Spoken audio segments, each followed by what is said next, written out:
이 한 시간 하나님의 은혜가 더 크게 임하게 되기를 예수님의 이름으로 축원해 드립니다.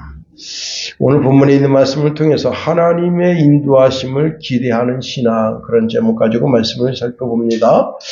2019년 케냐 나이로비 한 호텔에 테러리스트들이 이제 공격을 감행해서 사람들을 닥치는 대로 사살했습니다.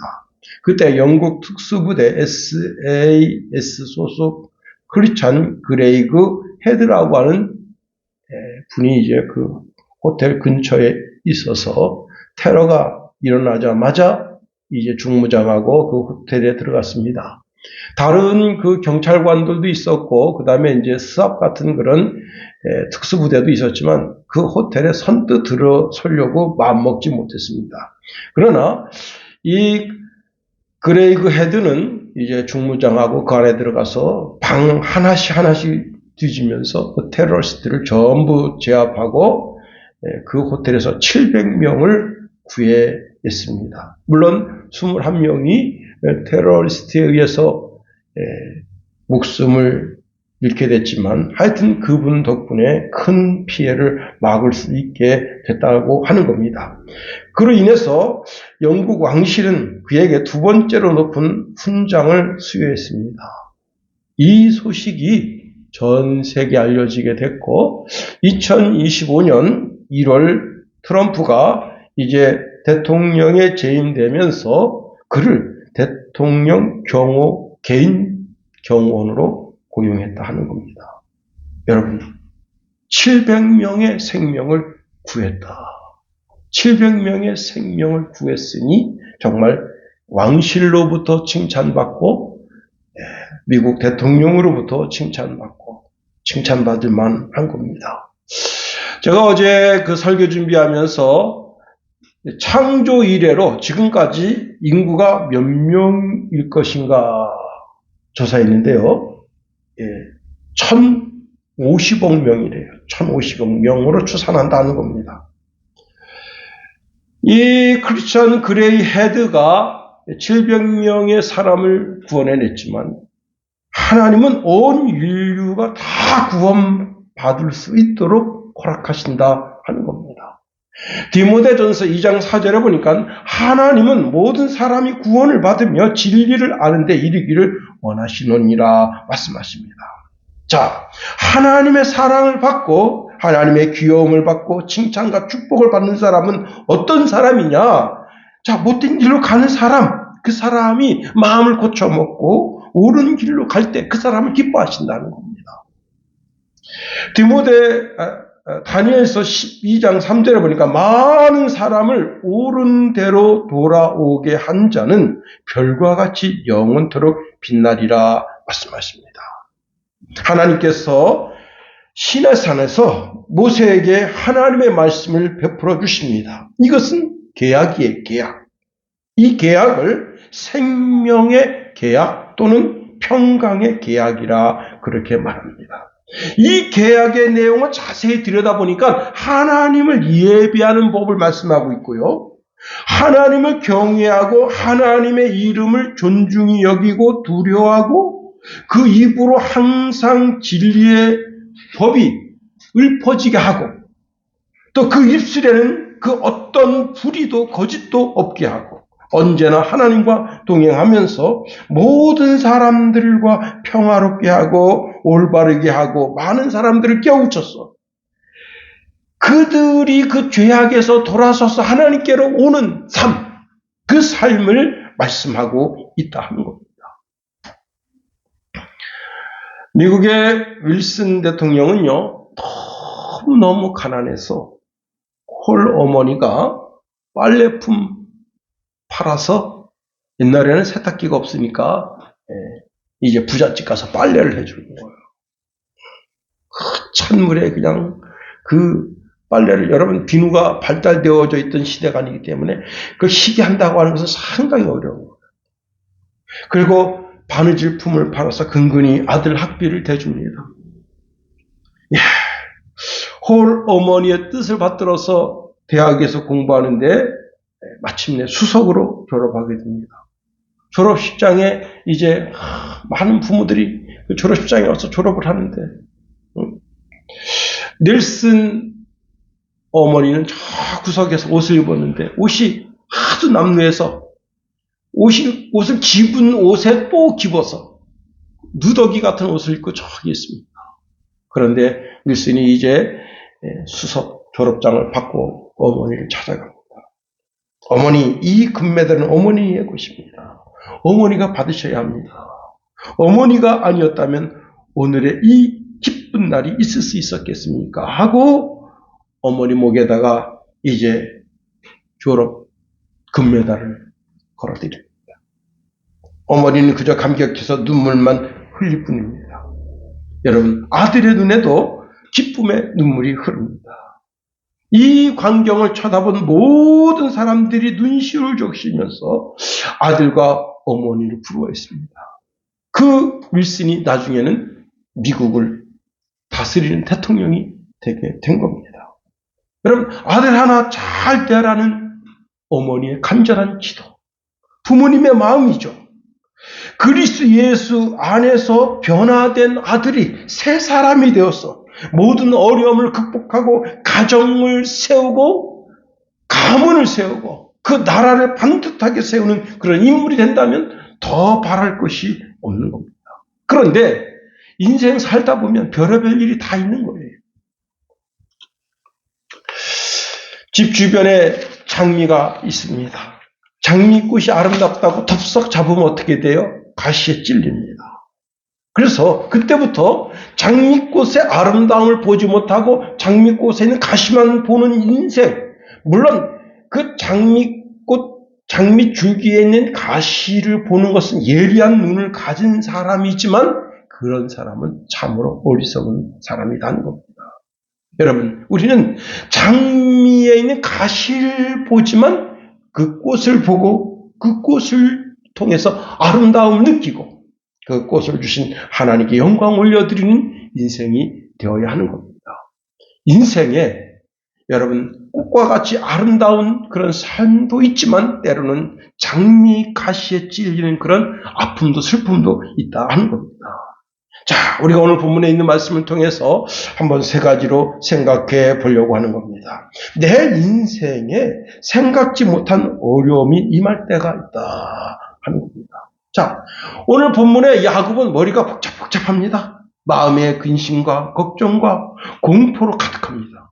자, 그는요, 아브라함의 손자고 이삭의 아들로서 하나님께로부터 복을 받아가지고 마침내 거부가 됐다. 그런데 그러한 거부가 그 부가 1년을 못 버티는 거예요.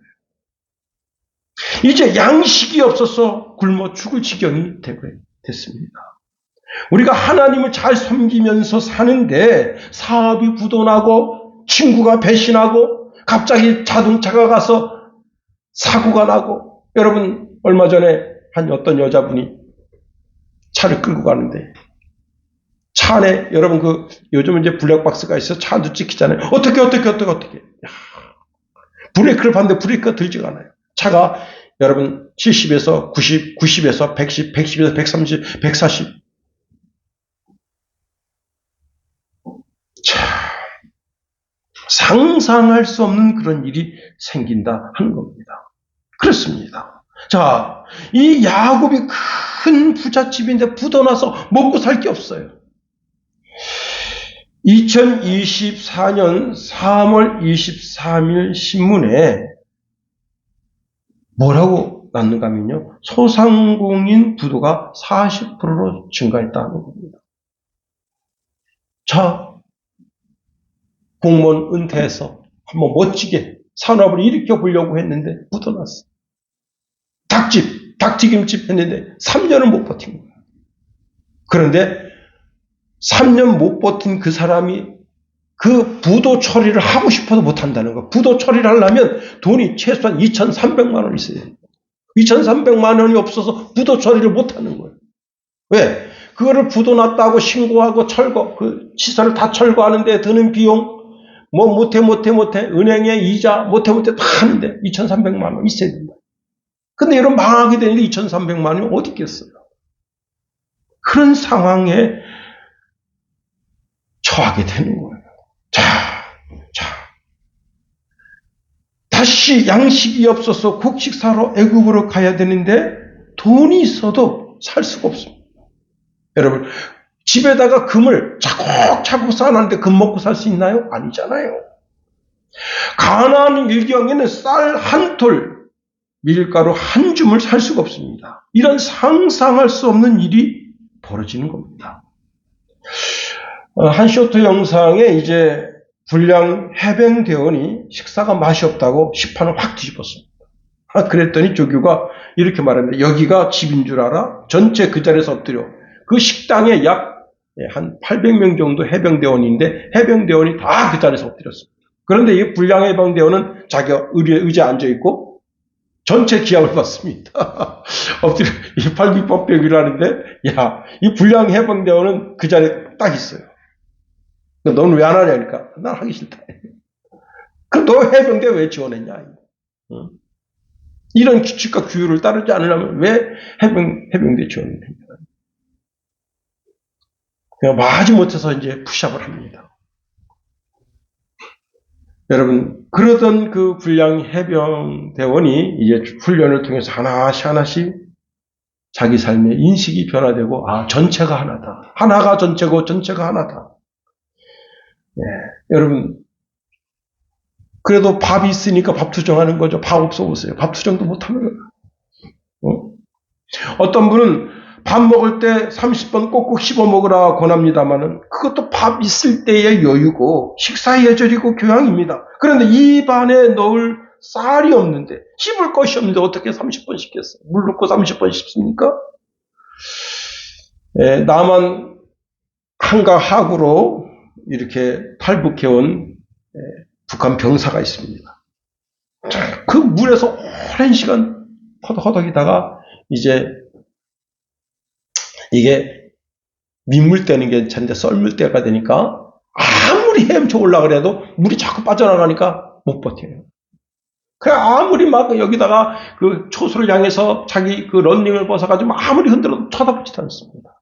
그런데 우연히 그 BOD인가요? 거기에 이제 한 병사가 그걸 보고 뭐가 이상하다. 사람 있는 것 같다. 그래서 해병대 보트가 가서 그를 딱 건졌습니다. 여러분 6시간인가 7시간인가 하여튼 그렇게 그 찬물에 그냥 탈탈탈탈 떨고 딱 올라왔는데 옷을 싹 벗기고 환복을 해줍니다. 옷을 새 옷을 입혀주고 그 다음에는 이제 식당으로 끌고 가는데 라면을 끓여주는 거예요. 여러분 북한은 라면도 없습니다. 라면을 먹는데 자기 인생에서 최고 맛있다 이게 라면이. 거기다가 밥을 말아주는데 여러분 하얀 리밥이야. 하얀 리밥. 야, 여러분 우리가 비록 잘 먹고 잘 살아도 주님은 우리가 기도할 때 마태복음 6장 11절에 오늘 우리에게 일용할 양식을 주시옵고 라고 기도하라 하는 겁니다. 여러분 그 가나안 땅 부엘세바에서 애굽 수도인 멤피스까지 거리가 얼마나 될까요? 제가 어제 챗GPT한테 물어봤습니다. 그랬더니 거리가 약 250km를 합니다. 그래서 하루에 20km씩 걷는다면 10일, 10일에서 12일 정도 걸린다 합니다. 그런데 이거는 지금처럼 도로가 꼿꼿하게 잘 나아져 있는 상태를 가리켜서 말하는 것이고 옛날에는 도로가 정비되어 있지 않습니다. 내가 가는 그 길이 도로예요. 그렇게 해서 250km, 직선거리 250km지만 가게 되면 15일에서 여러분 20일 좋게 걸립니다. 그러면 자 왕복 어떻게 되는 거예요? 한 달에서 한 달 반 좋게 걸립니다. 왕복 왔다 갔다 하려면. 야곱은 하루하루가 그 가슴이 천근만근이고 불안하고 두렵고 그러니까 하나님 앞에 서 있지 않을 수가 없는 거예요. 왜 그런가 하면 자 인생이 산 넘어 산이라고 흉년이 들어서 곤란한데 자기 자식 중에 11아들이 곡식 얻으러 갔는데 거기서 10아들이 곡식 얻으러 갔는데 거기서 간첩으로 오인받았습니다. 노놈들이 요 땅 정탐하러 왔지. 그래가지고 10명 다 감옥에 들어간 거예요. 차디찬. 예? 그 감옥 바닥에서 밥도 안 줘요. 간첩이니까. 그리고 여러분 간첩으로 오인 받으면요, 그 형이 뭐냐, 무조건 사형입니다. 간첩은 사형이에요. 사형으로밖에 다를 게 없어요. 자, 그런데 총리가 이렇게 합니다. 여기 너희들 중에 한 사람 여기 놔두고, 그리고 너희들 9명이 곡식 가지고 와서, 그 다음에 너희 집에 있는 막내 베냐민을 데려오면 이 감옥에 있는 한 사람 놔주겠다 하는 거예요. 근데 그 한 사람이 누구냐면 시므이에요. 자, 이런 상황에서 그런 상황을 다 듣고 아버지가 어쩔 수 없어서 지금 베냐민을 10형제에게 딸려 보내는 거예요. 자, 이 기가 막히죠. 그런데 이 베냐민은 누구냐?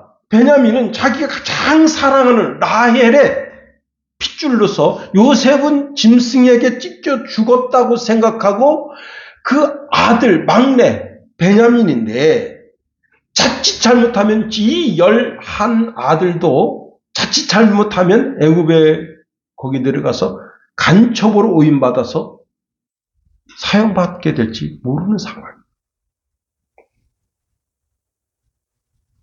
여러분, 우리나라 미래를 가만히 두고 보세요. 얼마나 불안합니까? 요즘은 그래서 제가 뉴스 보는 게 참 두렵더라고요. 지금 민주당에서는 마인역식을 지금 빨리 재판관으로 임명하라. 그렇게 안 하면 국무위원 하나씩 해서 전부 다 탄핵시키겠다. 예, 완전히 입법 독재죠. 그 다음에 현재 제철 지금 파업했습니다. 회사 문 닫겠다. 예. 그리고 그 회사를 지금 어디로요? 미국으로 옮기겠다. 예. 그 다음에 현대 자동차는 이미 미국에다가 설립을 했는데 연간 120만 대를 찍어낸다는 겁니다. 한국에서 90만 대 미국에 수출했는데 이제는 미국에서 아예 공장을 차렸는데 현대 지금 자동차보다 지금 4배가 크다. 개인적인 근심, 걱정, 염려는 없습니까? 미얀마에 7.7 지진이 나니까 여러분 딱 뭐 걸립니까? 미얀마에 나가 있는 선교사님. 당장 전화했어요, 제가. 전화하니까 전화 안 받아. 그래서 카톡을 했더니 받으시더라고. 그래서 어떠십니까? 했더니, 여기 저는 선교지에서 상당히 멀리 떨어져 있는 곳이어서 저는 괜찮은데, 그 지진이 일어나는 그 지진파, 이거 가지고 태국까지 갔대요. 태국도 난리 났대요. 와. 그렇습니다. 여러분, 내 삶에 뜻하지 않는 두려움, 근심, 걱정, 염려가 왜 없겠어요? 그런데 그때, 그러한 때, 나의 삶의 주인 되신 주님을 바라봐야 된다는 거예요. 내가 나의 주인 되신 주님을 바라보면 주님 말씀하십니다. 수고하고 무거운 짐진 자들아 다 내게로 오라. 내가 너를 쉬게 하리라 말씀하십니다. 우리 주님을 바라봐야 되는 거예요. 야곱이 오늘 주님을 바라보는 거예요. 시편 55편 22절에 보니까 내 짐을 여호와께 맡기라. 그가 너를 붙드시고 의인의 요동함을 영원히 허락하지 아니하시리라 말씀하십니다. 여러분 마음속에 근심하고 걱정하고 염려하는 것이 무엇이 있습니까? 여러분이 그것을 근심하고 걱정하면 여러분이 여러분의 인생의 주인이 되지만 그 근심과 걱정과 염려를 여러분의 주인 되신 하나님께 내어놓으면 그분이 여러분의 근심과 걱정과 염려를 해결해 주십니다. 더 나아가 여러분 근심이 내 삶을 휘몰아갈 때 예배하는 삶을 중요시해야 하는 겁니다. 자, 야곱이 하루는 눈을 떠보는데 저 멀리서 어마어마한 행렬이 오는 거예요. 11 아들이 다 나귀를 타고 그리고 그 베냐민은 급히 나귀를 몰고 와서 아버지 보니까 그 뒤에 10 아들이 있는데 20마리의 나귀 아주 진귀한 것들이 있고 그 다음에 곡식을 잔뜩 싣고 오는 화려한 마차 행렬이 있습니다. 야곱은 이런 일을 꿈도 꾸지 못했던 거예요. 그리고 그 무엇보다도 11번째 아들인 요셉이 살아있다. 살아있어서 살아있는 게 살아있는 것이 아니라 애굽의 총리로 실권을 쥐고 있는 자다. 자, 야곱은 자기 아들 11번째 아들 요셉이 죽은 줄 알고 그 채색옷, 피 묻은 채색옷을 평생 가슴에 품고 살아요. 그런데 그 옷의 주인공이 죽은 줄 알았던 그 주인공이 살아있다. 그런데 더 기가 막힌 것은 그 아들이 애굽의 실권을 쥐고 있어서 지금 야곱의 모든 식솔들을 다 초대하는 거예요. 애굽으로. 여러분, 이게 그냥 초대하는 게 아니라 애굽에 와서 살라 이게. 이게 거짓말이 아닌 것이, 자, 지금 자기 막내 그 베냐민의 입으로 내뱉는 그 말이 너무 허황되고, 아니 죽은 줄 안 아들이 어떻게 살아서 애굽의 총리가 되고 실권을 쥐고 지금 아직도 5년이나 남은 이 흉년을 주관해서 애굽에 있는 모든 백성들을 사가지고 다 바로에게 바치고 전 세계를 주관하는 주관자가 됐냐. 그런데 그럼 믿겠어. 그런데 이 자기 식수도 전부 애굽으로 이민 와서 사소서. 고센 땅에 와서 사소서. 그 말을 들으니까 여러분, 베냐민도 갔죠. 11 아들이 지금 애굽에 갔다 돌아왔지만 그 근심하고 걱정하던 그 야곱이 너무너무 기뻤어. 뭐라고 말하는가 하면 이렇게 말해. 조카다. 내 아들 요셉이 지금까지 살아있으니 내가 죽기 전에 가서 보리라 합니다. 그런데 여기에 야곱의 고민이 있는 거예요. 영적인 고민이 있는 거예요. 여러분, 육신적인 고민이 있을 수 있어요. 마음의 고민이 있을 수 있어요. 영적인 고민이 있어요. 자, 영적인 고민이 무엇이냐? 이 가나안 땅 미경은 하나님께서 그 할아버지 아브라함에게 주신 땅이에요. 이삭에게 주신 땅이고, 하나님께서 야곱에게 이 땅을 너와 네 자손에게 주겠다고 약속하신 땅입니다. 그런데 애굽 땅은 약속하신 땅이 아니에요. 그러니까 애굽 땅이 아무리 화려하고 애굽 땅이 아무리 에덴 동산 같아 보여도 가면 되는 거예요, 안 되는 거예요? 안 되지. 거기에 영적인 고민이 있는 겁니다. 물론 지금 당장 이 부엘세바를 떠나서 애굽에 가서 요셉의 얼굴은 보고 싶죠. 살아있다니까. 그리고 지금 그 아내가 있고 거기 손자들이 있으니까 얼굴을 보고 싶죠. 그러나 그건 잠시 여행 중에 갔다 오는 것이고 거기 살러 가는 건 틀린 거예요. 자, 여러분, 누가 우리 집에 놀러 왔어. 친척이. 먼 친척인데 놀러 와가지고 삼촌 저 하룻밤 재워주시면 안 돼요? 그랬더니 그래 괜찮다. 그 이튿날 되니까 하룻밤 더 3일째 되니까 하룻밤 더. 그럼 어떻게 됩니까? 여기 눈축 나오죠. 여기서 총알이 나갑니다. 이물 쓰기 바라고. 너 왜 여기 우리 집에 왔냐? 그랬더니 이실직고 하는 거. 저 여기 살러 왔는데요. 야 그러면 어떡하겠습니까? 응? 설득을 하는 거죠. 너는 우리 집에서 살 수는 없어. 야, 친척집으로 그냥 와서 2, 3일 뭐 이렇게 쉬는 건 할 수 있지만 여기서 살 수 없어. 응? 설득하고 내쫓는 거 아니에요. 요셉이 그렇게 하면 어떡할 거야? 응? 아니, 그 며느리가 아주 혹독한 년이야. 그래가지고 시아버지, 시어머니, 시아주머니들 다 나가세요. 그러면 어떡할 거예요? 그래서 여러분, 자, 그 요셉과 요셉의 아내, 그리고 그 바로 왕의 어떠한 그런 움직임, 그런 것은 차차 하고 먼저 하나님의 사인이 있어요. 하나님. 그래서 야곱이 어떻게 했느냐? 하나님께 예배한 거예요. 1절 말씀해 보니까 이스라엘이 모든 소유를 이끌고 떠나 부엘사바에 이르러 그의 아버지 이삭의 하나님께 희생 제사를 드리니 예배한 거예요. 예배. 그렇습니다. 자, 하나님께 예배하니까 하나님 음성 주십니다. 야곱아, 야곱아, 나는 하나님이라. 내 아버지의 하나님이니 애굽 땅으로 내려가기를 두려워 말라. 내가 거기서 너로 큰 민족을 이루게 하리라는 말씀을 듣습니다. 이 말씀을 들으니까 그동안 자기 가슴을 억누르던 불안, 초조, 근심, 걱정, 염려가 한 방에 물러갔다. 여러분, 오늘 예배하다가 여러분이 근심하고 걱정하고 염려하는 것이 예수 그리스도 이름으로 한 방에 물러가게 되기를 축원해 드립니다. 그렇습니다. 그래요. 자, 여러분, 예배가 이렇게 중요한 거예요. 예배하면 근심하고 걱정하고 염려하던 것을 주님께서 다 밀어내십니다. 우리 마음속에 있는 근심, 걱정을 밀어내시고 내가 나의 편안을 너에게 끼친다. 영향력을 끼친다. 말씀하시면서 그 편안을 주시는 거예요. 그렇습니다. 그러면서 오늘 본문의 말씀에 두려워하지 말아라. 두려워하지 말아라. 두려워하지 말아라. 말씀하십니다. 그렇습니다. 여러분, 우리 삶에 두려움이 임할 때 그때 주의 이름을 불러야 되는 거예요. 즉 예배의 삶, 기도의 삶, 찬양의 삶을 선택해야 되는 겁니다.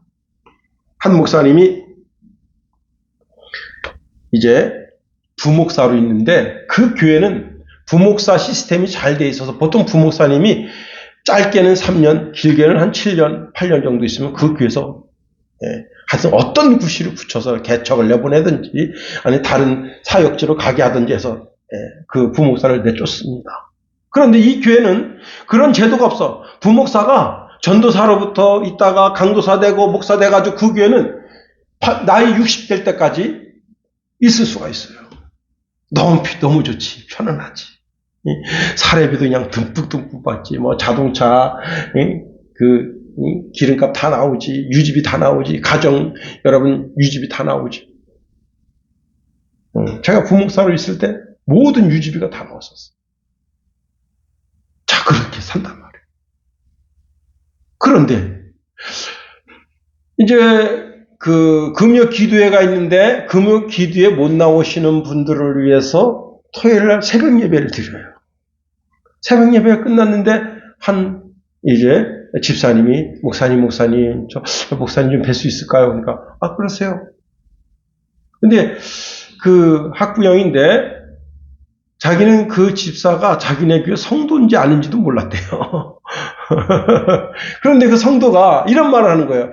목사님, 우리 애가 지금 고등학교에 들어갔는데 고등학교에 기독교 동아리가 있는데 기독교 동아리를 지도해 줄 만한 선생님이 없습니다. 목사님 거기 가서 좀 도와주시면 안 되겠습니까? 그래요?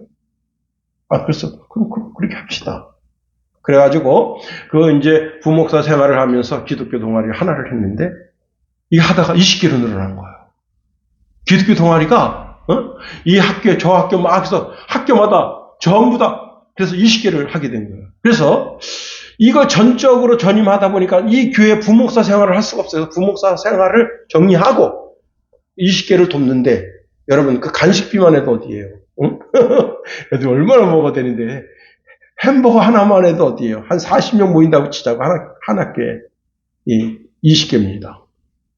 그래서 자기 아내한테 이야기한 거, 여보, 내가 이거 동아리 활동 이거 하는데, 이거 뭐 잘못된 것 같은데, 이 사역을 계속 할까 말까? 그랬더니 아내가 내가 기도해 볼게요. 하나님께 물어본다는 거예요. 그래서 이제 사모가 기도합니다. 근데 자기가 기대하는 기도 응답이 있어. 그게 뭐냐면, 안 돼요. 이거예요. 안 돼요. 근데 기도하니까 하나님이 하라. 그래서 아내가 말합니다. 여보, 하세요.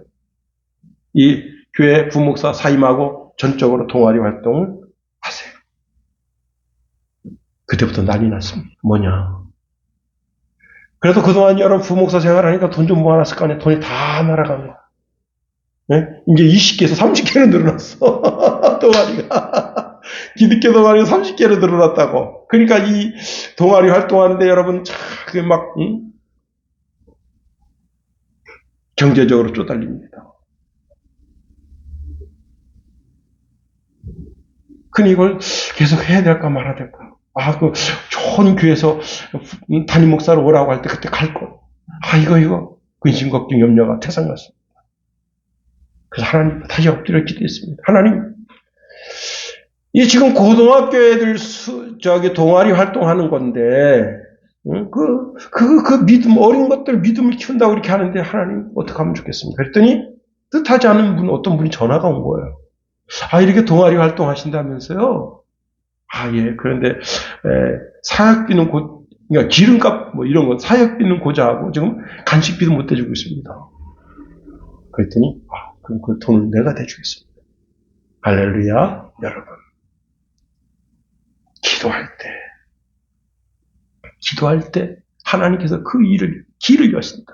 예배할 때, 찬송할 때, 그렇습니다. 그러니까 여러분, 우리가 주의 전에 나와서 마음껏 예배하는 거, 이게 얼마나 감사하고 또 감사한 거예요. 예배하면서 하나님, 쫑알쫑알, 하나님, 난 이런 삶을, 하나님,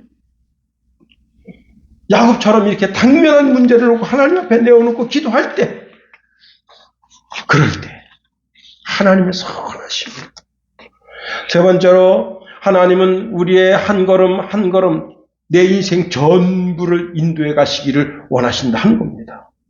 하나님께서 이제 아브라함에게 말씀하시죠. 내가 너를 큰 민족을 이루고 내게 복을 주고 내 이름을 창대케 하리니 너는 복의 근원이 된다. 너를 축복하는 자는 내가 복을 내리고 너를 저주하는 자는 내가 저주하리니 땅의 모든 족속이 너를 말미암아 복을 받으리라. 아브라함은 이 말씀을 부여잡고 하나님의 인도하심을 받아서 가나안 땅에 갑니다. 그가 가는 곳마다 하나님께 예배하며 하나님의 선하신 인도하심을 받습니다. 언제까지? 그가 이 땅의 모든 수고가 끝나 하나님의 나라에 갈 때까지. 그렇습니다. 오늘 본문에 보니까 하나님이 야곱에게 약속을 주시는데 4절에 이렇게 말씀하십니다. 내가 너와 함께 애굽에 내려가겠다. 반드시 너를 인도하여 다시 올라올 것이며 요셉이 그의 손으로 내 눈을 감기리라 하셨더라. 여러분, 제 자동차에 내비가 있거든요. 기가 막힌 것은 내가 목적지를 딱 치면 목적지를 정확하게 인도하는데 카메라가 있으면 카메라가 있으니까 속도를 줄이라고 빵빵빵빵 대고 다 정확하게 인도합니다.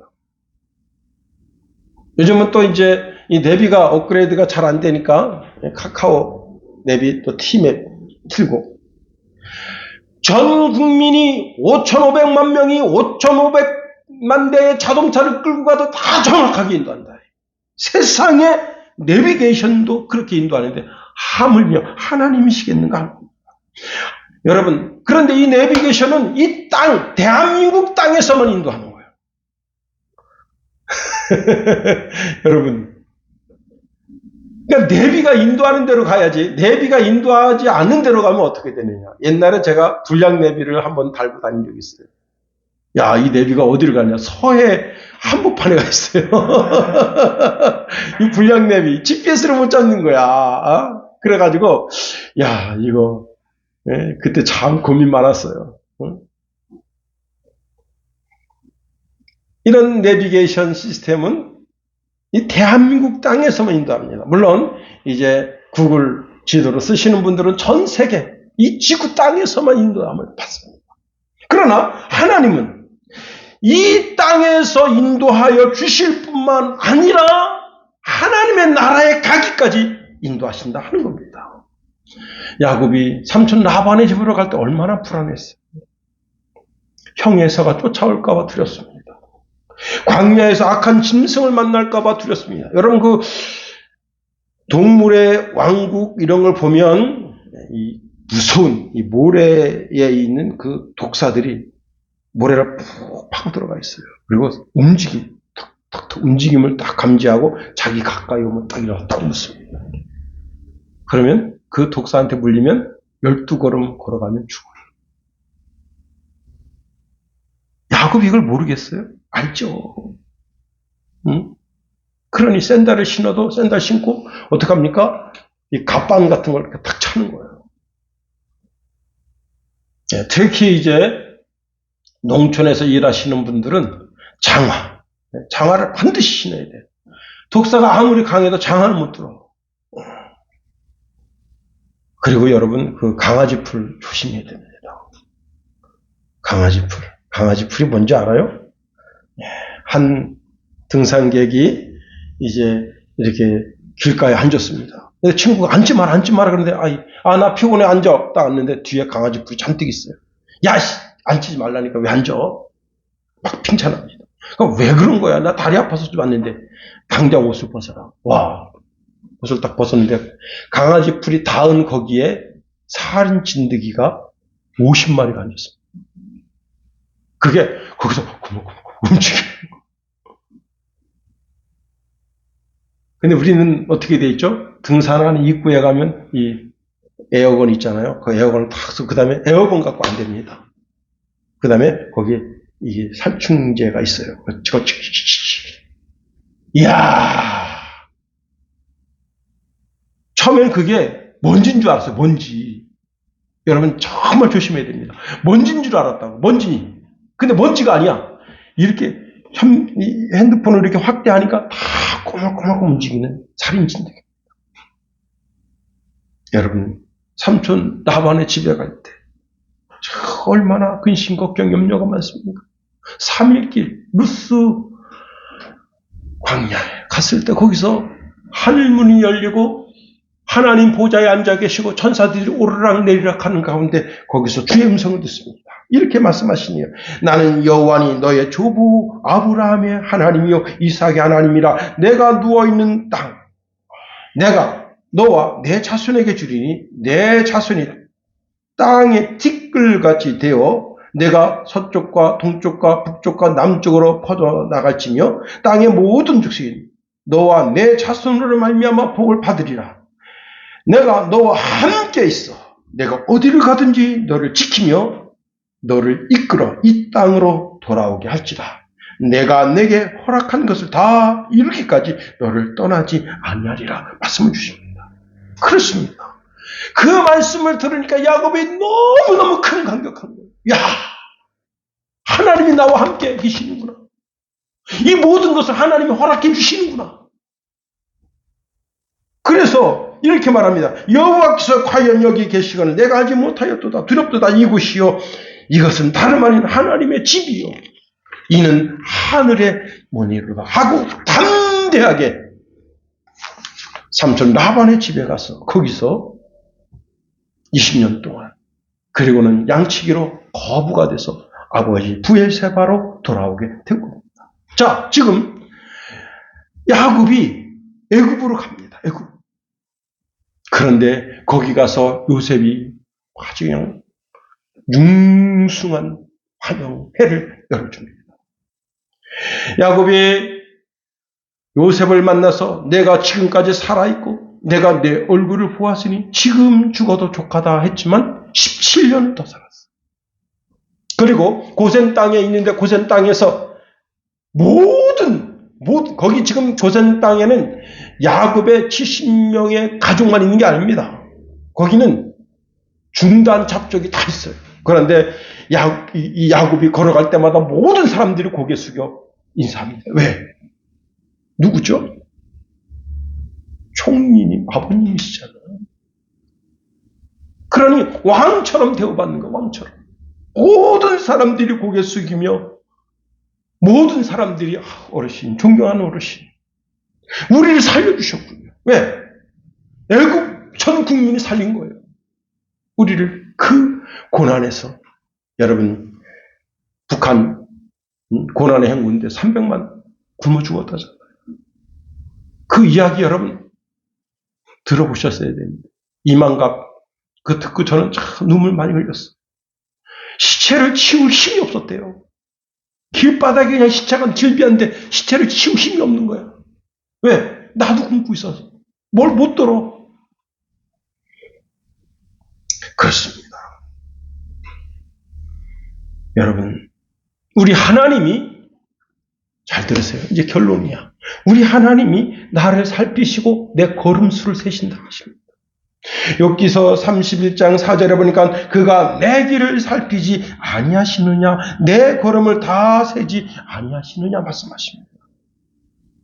다시 말하면 내 인생에 주어진 전생애를 통해서 하나님만 바라보고 내 걸음 한 걸음을 하나님의 인도함을 받는 그런 인생이 있는가 하면 어쩌다 하나님 바라보고 어쩌다가 하나님의 인도함을 받으려고 하는 사람, 그 사람의 삶의 의미와 뜻이 다르다는 겁니다. 그렇습니다. 하나님께서 하루 종일 나를 쳐다보십니다. 내 행위를 살펴보십니다. 그리고 나를 주시하고 계십니다. 70억 인구 전체 다 주시하시고 하나님을 전폭적으로 신뢰하고 의지하고 하나님을 바라보는 인생들을 하나님께서 그 걸음을, 그 삶을 보시고 그 걸음을 보시고 내가 쟤는 전생에 나의 인도함을 받고자 원하는구나 하고 그걸 보고 계신 거예요.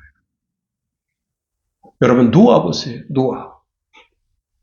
하나님이 노아를 의인이라고 했지만 이거 억지잖아요. 참 얄팍한 겁니다. 이게. 하나님도 진짜 얄팍하신 분이에요. 노아가 무슨 의로운 일을 했나요? 착한 일을 했습니까? 방주 하나 여러분 만드는데 120년 걸렸어요. 그게 얼마나 농땡이를 친 겁니까? 응? 8 식구가 힘써서 방주 만들면 32년 걸린답니다. 근데 32년 걸리는 걸 120년 걸렸어요. 그게 뭐예요? 설렁설렁한 거지. 응? 여러분, 그런 사원은요, 당장 목 잘려요. 응? 자네, 그만두게. 여러분, 그런 사람이 노아입니다. 여러분, 그리고 또 어떻게 했어요? 술 처먹고, 실수해가지고. 그게 얼마나 부끄러운 일이에요. 그게 단편이지만, 우리가 노아의 삶을 알 수 있는 거예요. 그런데 하나님 정말 얄팍하신 분입니다. 근데 하나님이, 제가 나를 안다 이거야. 응? 그 얄팍한 삶 속에서 자꾸 내 이름을 부르고, 자꾸 하나님 이름 부르니까, 하나님께서 그 노아를 보시는 거예요. 그리고 노아의 걸음수를 세시는 거예요. 노아가 그렇게 온전한 인간이 아닌데도 불구하고 정말 불의한 인간인데도 불구하고 자꾸 하나님 이름 부르고 자기 삶을 봐달라고 주여 자꾸 부르니까 하나님 보시고 그 걸음수를 세시고 그를 향해서 뭐라고 말씀하시냐. 노아는 당대의 의인이라 하셨다는 거예요. 이겁니다. 우리가 의로워서 의인이 아니라는 사실을 알아야 돼요. 나는 의인이 아니야. 나는 불의한 것이 잔뜩 있어. 도대체 하나님의 선하신 인도함을 받을 수 없는 그런 인생인데 주의 이름을 자꾸 부르니까 주님께서 나를 쳐다보시고 내 걸음수를 세시고는 이렇게 말씀하셔요. 창세기 7장 2절에 보니까 여호와께서 노아에게 이르시되 너와 내 온 집은 방주에 들어가라. 이 세대에서 내가 내 앞에 의로움을 내가 보았음이니라 말씀하십니다. 여러분 그래요. 오직 하나님을 안다는 이유 하나 때문에 의롭다고 여겨주셨다는 거예요. 그리고 그 걸음을 인도해 주셨다는 거예요. 온 인류가 멸망하는 그 물속에서 노아를 건지셨다는 거예요. 오늘 나의 걸음과 나의 인생을 감찰하시는 그분 앞에 예배하고 찬송하고 기도하고 그 이름을 부름으로 선하신 인도함을 받는 저와 여러분이 다 될 수 있게 되기를 예수님의 이름으로 축원해 드립니다.